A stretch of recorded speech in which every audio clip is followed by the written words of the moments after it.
Hey peeps, Alien back with you again.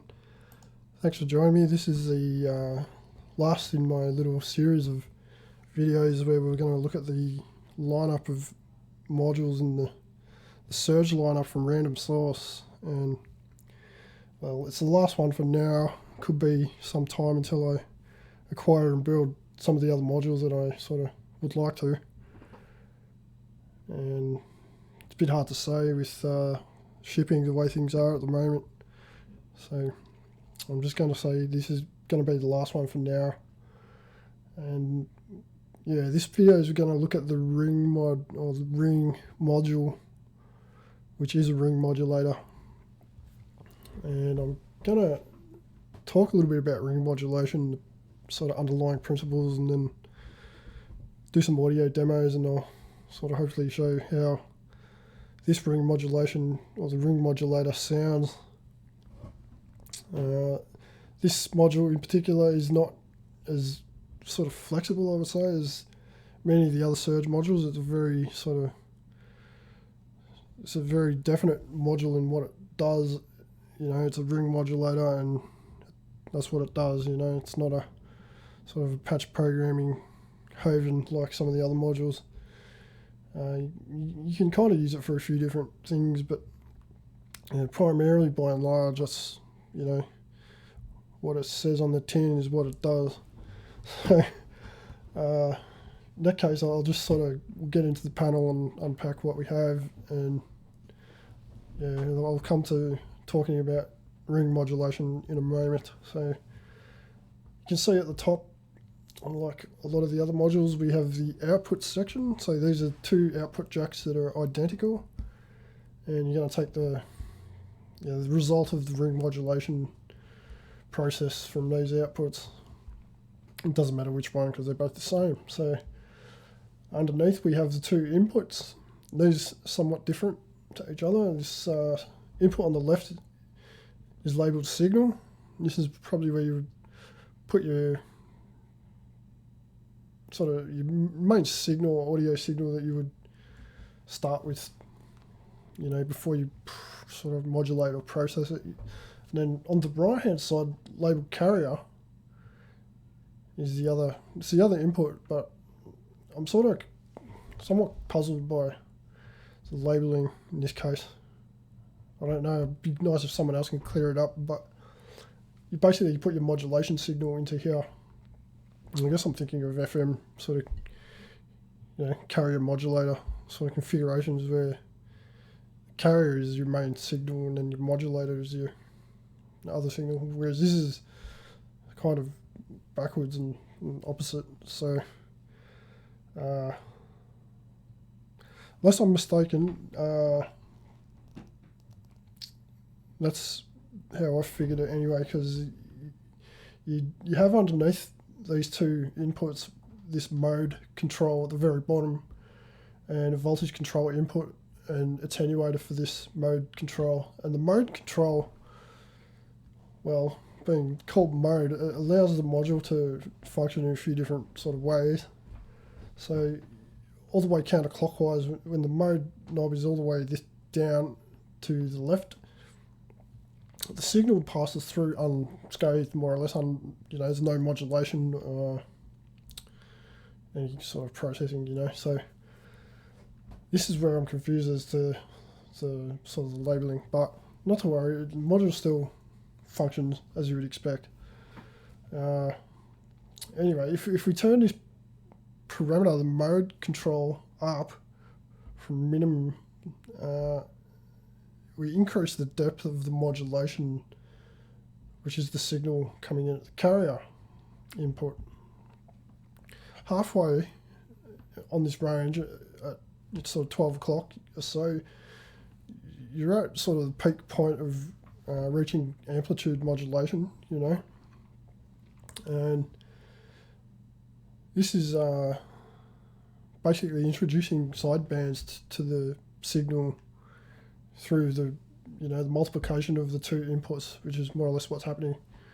So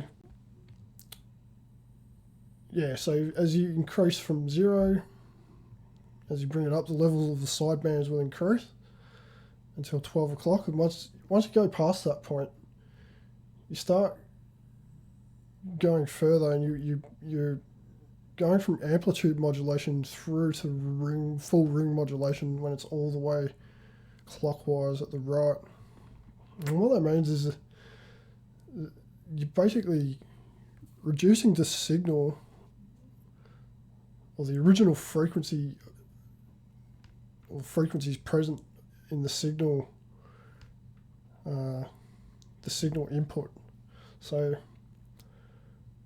what you're left with then is just the sidebands, you know, and effectively if this was say 2 sine waves at the input carrier and the signal inputs, you would have 2 separate sidebands that correspond to the sum and the difference of these 2 frequencies, or sine wave frequencies.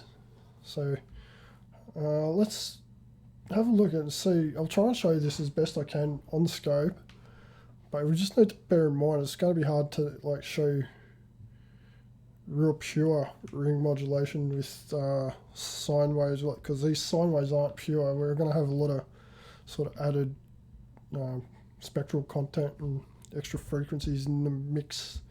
So I'll just bring this all the way back, and we can just turn this up. And right now, bring that signal level all the way up. Okay, so right now we're just hearing a single sine wave coming from one of our NTOs. The frequency, the fundamental frequency, is about 242 hertz. Okay, so we've got another sine wave coming from my second new timbral oscillator, and that's coming to the carrier input.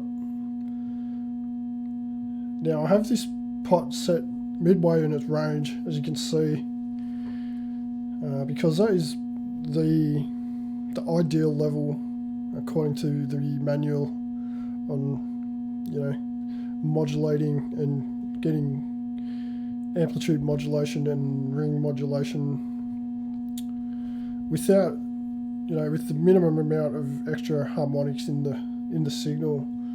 So I'm just going to increase the depth of the modulation through this mode control here on the bottom, and we can start to see a bit of movement in those harmonics on the spectrum. This is because the frequencies of the 2 oscillators are really, really close together. There's a little bit of beating between them, so that's just giving the harmonics a little bit of, you know, slight bit of movement there. So if I sort of fine tune the signal frequency,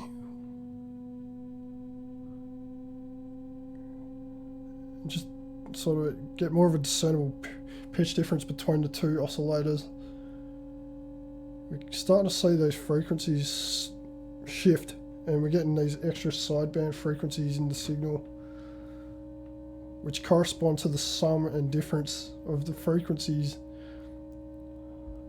of both the signal and the carrier inputs.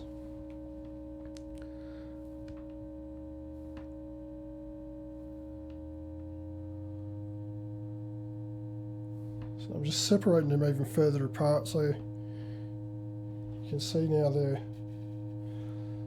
there's a lot of different harmonics in the signal. Okay, so now if we push this mode control past amplitude modulation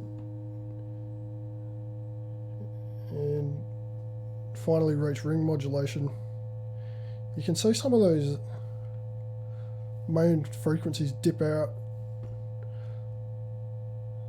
and that's fully removed the fundamentals of both the signal and the carrier inputs, and we're just left now with the sidebands, which is full ring modulation. And I'll just shift those frequencies around a bit so you can sort of see they're coming back really close together in frequency.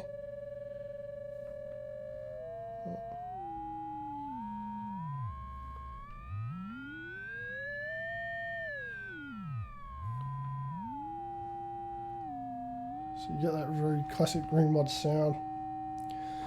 Now, if I turn this carrier level up past 12 o'clock, we're kind of distorting the signal, the carrier signal, somewhat, introducing extra harmonics into the signal. So you can see that levels come up a bit. Sort of.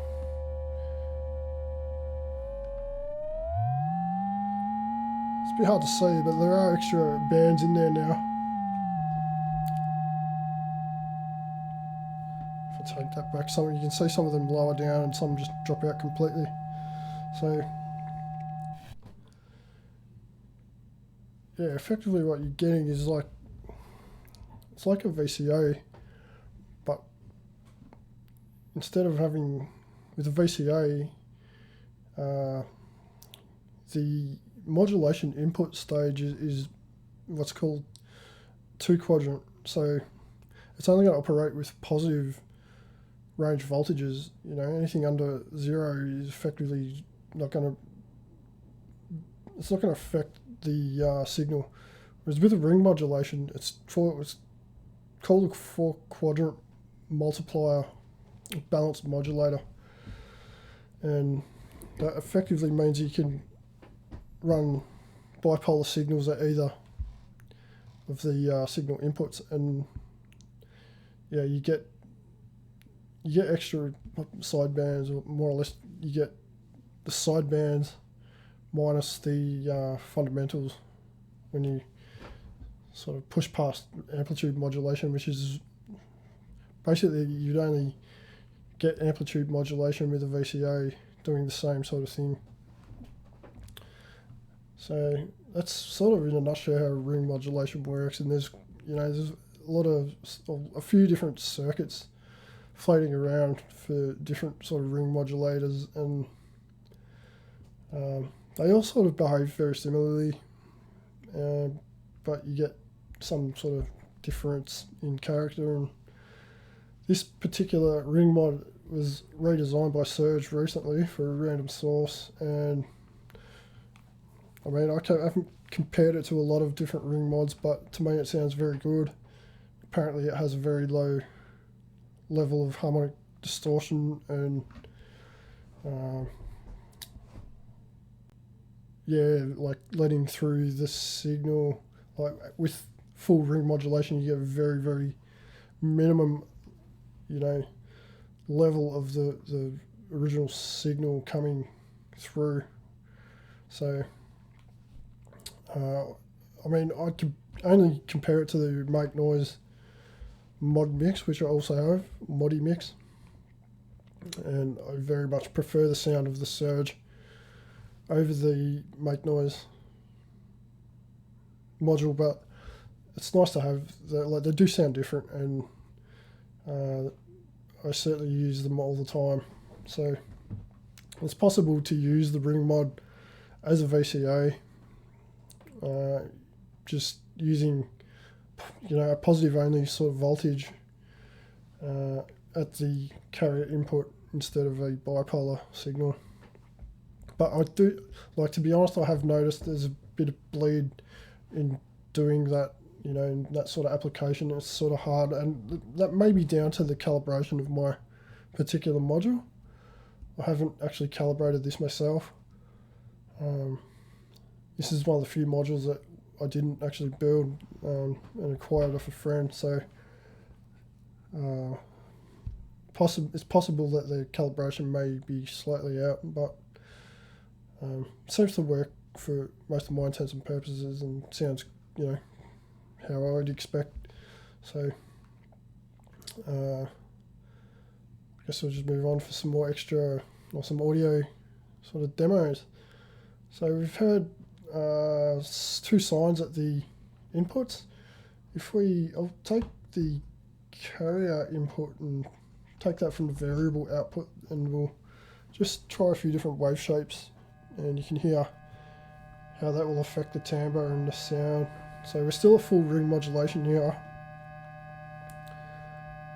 And I'm just gonna sweep from sine through to sawtooth on the NTO, so you can hear these extra buzzy harmonics coming in. And I'll just sweep these frequencies a bit, so you can hear all these different harmonics being shifted around.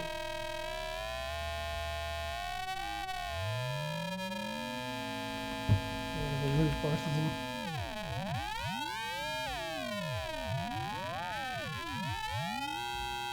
I'll try the pulse waves. I'll come back and we'll... So this is through the pulse waves here.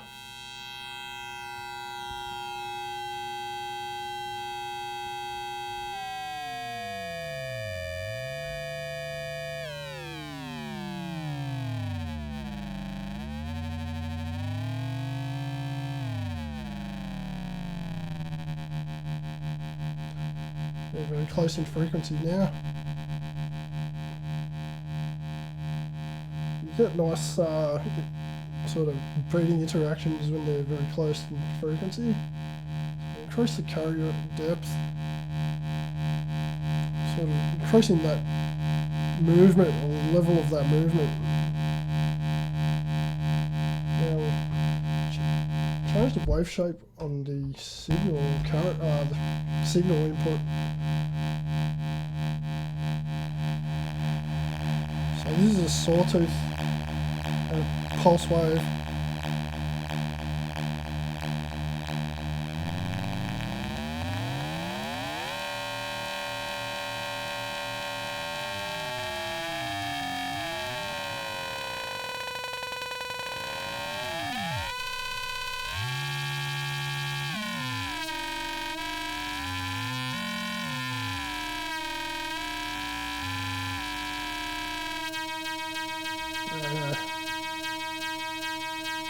So there's lots of real sweet spots you can hit where you get very interesting timbres.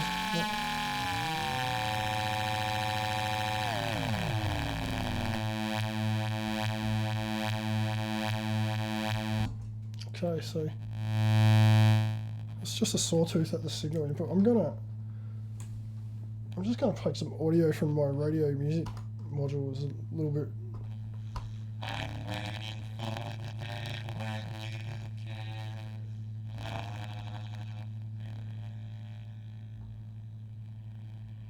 So you can still hear that.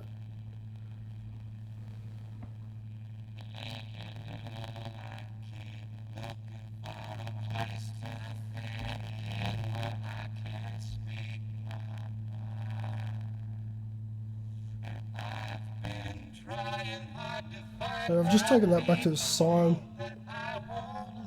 This is the Beach Boys, by the way, in case you're wondering. But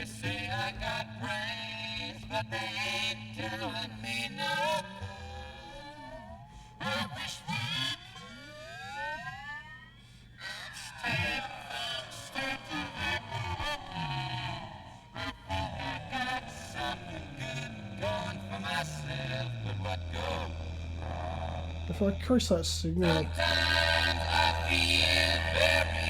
actually hear more of that carrier signal come through.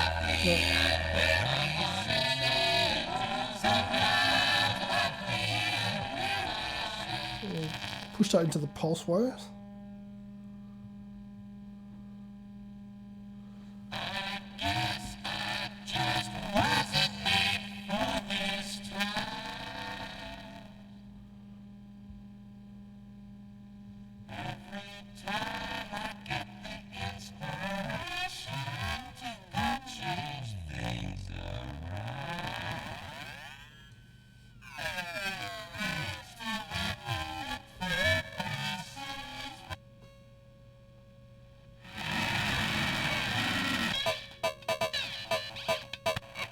Try some different sounds at the radio music.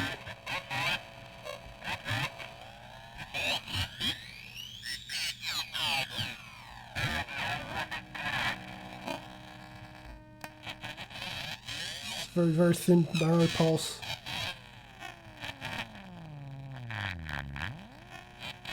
take that back to amplitude modulation. So you can hear that signal fundamental come up again.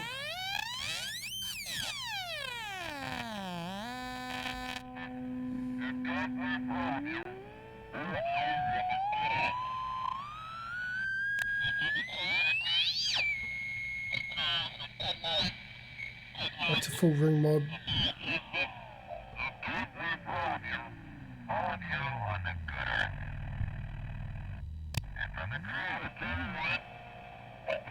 So, I'm just going to do one last demo before I wrap this up. And we're going to go back, we'll take the sine waves again, carrier and the signal input, both sines, but I've always enjoyed running the ring mod output through the wave multipliers. Both the middle and bottom sections, you know, they're both very interesting. So actually that's the output, and we'll just take the ring output to the center section input. And now if you increase the fold amount, just take that level down a bit.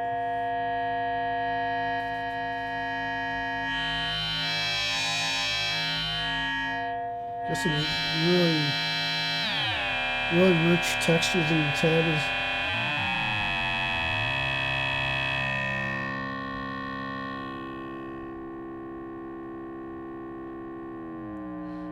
Because the dependents are so heavily based on the signal level input, it's all right, and, you know, quite useful to tweak the levels of the signals coming into the ring mod. So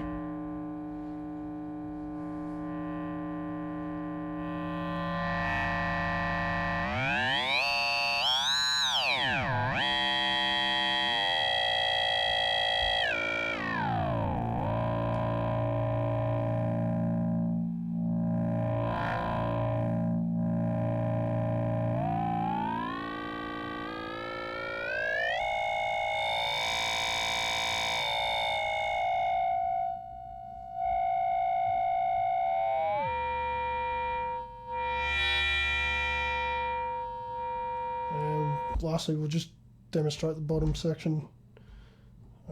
It's going to come to there, and then this can come to that one. So this one harmonically is a little bit different. So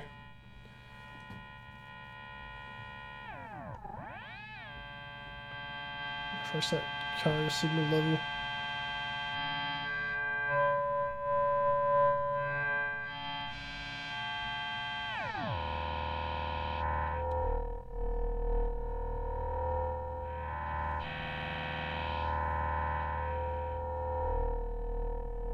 Because this circuit works on the every second harmonic or octave, it's quite interesting, like, harmonically.